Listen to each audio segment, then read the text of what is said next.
Very good morning, welcome to morning news. Telugu రాష్ట్రాలు విడిపోయి 10 ఏళ్లు గడిచిన విభజన సమస్యలు కొలిక్కి రాలేదు. గత ప్రభుత్వంలో అప్పటి సీఎంలు సీఎం కేసీఆర్, వైఎస్ జగన్ చేసిన ప్రయత్నాలు ఇప్పటికీ ఆ సమస్యలను తీర్చలేకపోయాయి. ఇంకా విభజన సమస్యలు అపరిష్కృతంగానే మిగిలిపోయాయి. ఇప్పుడు తెలుగు రాష్ట్రాల్లో గతంలో ఒకే పార్టీలో పనిచేసిన రేవంత్ రెడ్డి, చంద్రబాబు నాయుడు ఇరు రాష్ట్రాలకు ముఖ్యమంత్రులుగా ఉన్నారు. గతంలో వీరిద్దరి మధ్య సన్నిహిత సంబంధాలున్న నేపథ్యంలో తాజాగా వీరు సమావేశం కాబోతూ ఉండటం తెలుగు రాష్ట్రాల మధ్య సంబంధాలు ఆసక్తికరంగా మారాయి. ఇప్పుడు రాజకీయంగానూ ఇది హాట్ టాపిక్ గా మారింది.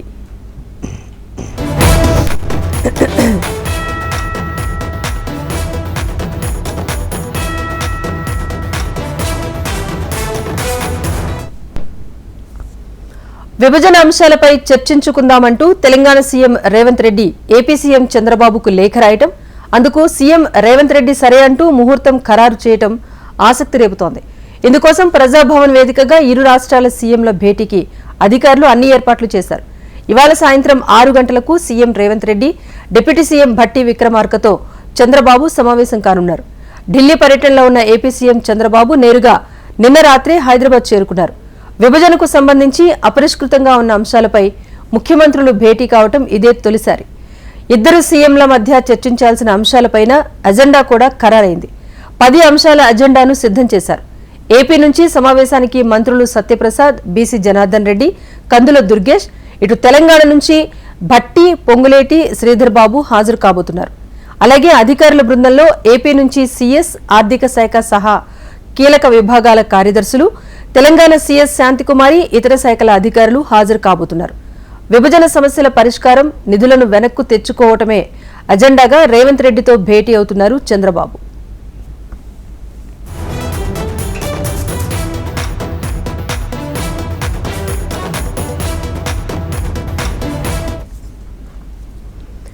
ప్రధానంగా ఏపీ పునః వ్యవస్థీకరణ చట్టంలోని షెడ్యూల్ 9, 10లో ఉన్న సంస్థల విభజనపైన చర్చించే అవకాశం ఉంది. షీలా బిడే కమిటీ సిఫార్సులను సమీక్షించనున్నారు. విద్యుత్ సంస్థలకు సంబంధించి 2 రాష్ట్రాల మధ్య బకాయిలపై చర్చించే అవకాశం ఉంది. ఏపీ, తెలంగాణ మధ్య 15 ఈఏపీ ప్రాజెక్టుల రుణ పంపకాలపైన సమీక్షించనున్నారు. అలాగే ఉద్యోగుల పరస్పర బదిలీలు, లేబర్ సెస్ పంపకాలు, ఉమ్మడి సంస్థల ఖర్చుల చెల్లింపులపైన చర్చించబోతున్నారు. మరోవైపు హైదరాబాద్లోని 3 భవనాలను ఏపీకి కేటాయించేలా చర్చించబోతున్నారు. గత 10 ఏళ్లుగా సంస్థల విభజన పూర్తి కాలేదు. ఈ సంస్థలకు చెందిన 8,000 కోట్లు 2 రాష్ట్రాలు వినియోగించుకోలేకపోతున్నాయి. ప్రస్తుతం 2 తెలుగు రాష్ట్రాల అభివృద్ధికి, సంక్షేమ కార్యక్రమాలకి నిధుల కొరత కనిపిస్తోంది. అలాగే 9వ షెడ్యూల్లో ఉన్న అగ్రస్థాయి సంస్థల్లో ఏపీ జెన్కో విలువ 2,448 కోట్లుగా నిర్ధారణ అయింది.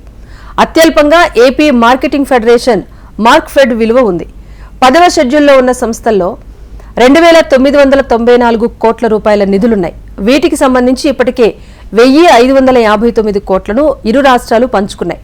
కాగా 1,435 కోట్ల రూపాయల విషయంలో ఇంకా పంచాయతీ తేలలేదు. అయితే విభజన చట్టంలో పేర్కొనని సంస్థల విభజనపైన ఇరు రాష్ట్రాల సీఎంలు సమీక్షించబోతున్నారు.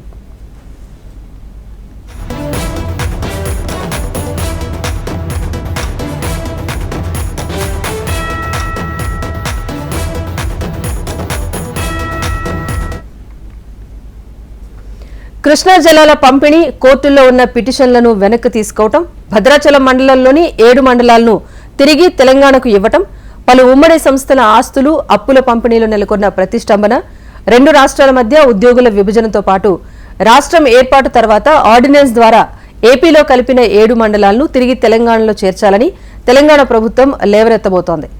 ఏపీకి 1000 కిలోమీటర్ల మేర విస్తారమైన తీర ప్రాంతం ఉంది. ఈ తీర ప్రాంతంలో తెలంగాణకు భాగం కావాలని కోరబోతోంది. తిరుమల తిరుపతి దేవస్థానంలోనూ భాగం కావాలని డిమాండ్ చేయనున్నారు రేవంత్. ఇక తెలంగాణకు ఓడరేవులు లేనందున కృష్ణపట్నం, మచిలీపట్నం, గంగవరం పోర్టుల్లో భాగం కావాలని తెలంగాణ డిమాండ్ చేస్తోంది.